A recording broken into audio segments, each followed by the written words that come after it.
Transport workers had to fight for their rights before trade unions even existed.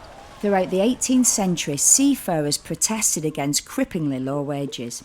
As protection from Royal Navy press gangs, northeastern seafarers demanded a National Seafarers Association. Protesting brutal punishments, sailors at Spithead off Portsmouth became the first workers in Britain to fly the red flag as a symbol of political revolt. The need for a maritime union was clear. A Seamen's Loyal Standard Association was founded when Combination Acts banning unions were eventually repealed.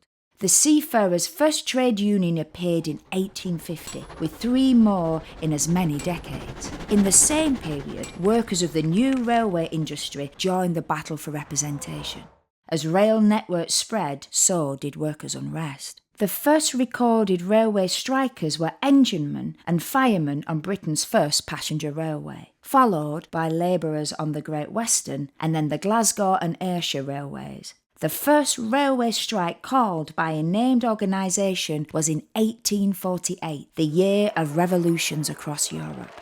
Within a few years of each other, porters, goods guards, shunters, clerks and pointsmen had walked out on 3 major rail networks. Labour unrest fed demands for improved labour organisation. In London, 3 specialist worker societies formed within a year. These small organisations provided high-cost insurance for members who were sick or on strike, but sticking plasters weren't enough. Workers needed a lever for change. Workers from many rail companies met at the People's Hall in Holbeck, Leeds, demanding a rail workers' union. A week later, a 200-strong meeting launched the ASRS. Days later, the society held its first mass meeting. At the behest of the Great Western Railway's general manager, a fraction split from the ASRS to form a new craft union, ASLEF. Another craft union was founded for pointsmen and signalmen. To increase wages for skilled labour, craft unions divided skilled and unskilled workers. Rejecting this craft elitism, a general railway workers' union championed new unionism for semi-skilled and unskilled workers. A prominent seafarers association, the Sunderland Union, created a new national amalgamated union for seafarers, the NSFU.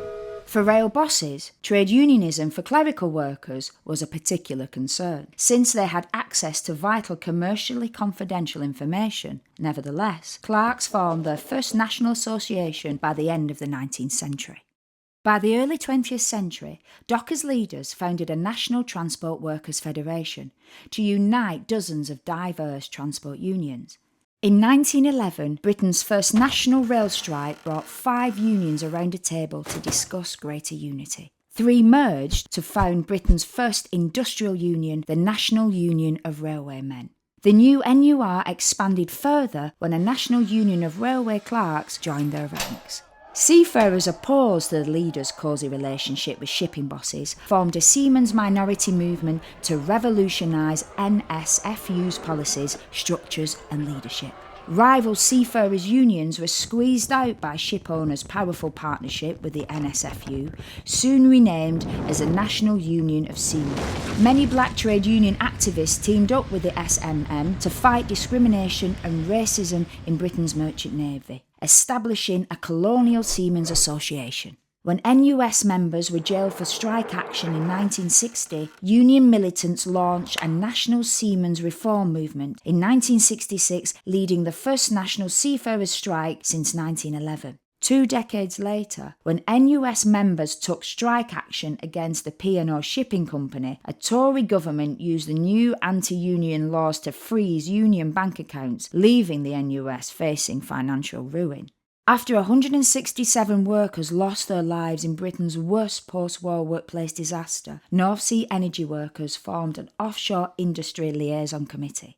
A financially weakened NUS agreed to merge with the NUR, 2 unions whose members had worked and fought alongside each other for 150 years, united to become the National Union of Rail, Maritime and Transport Workers.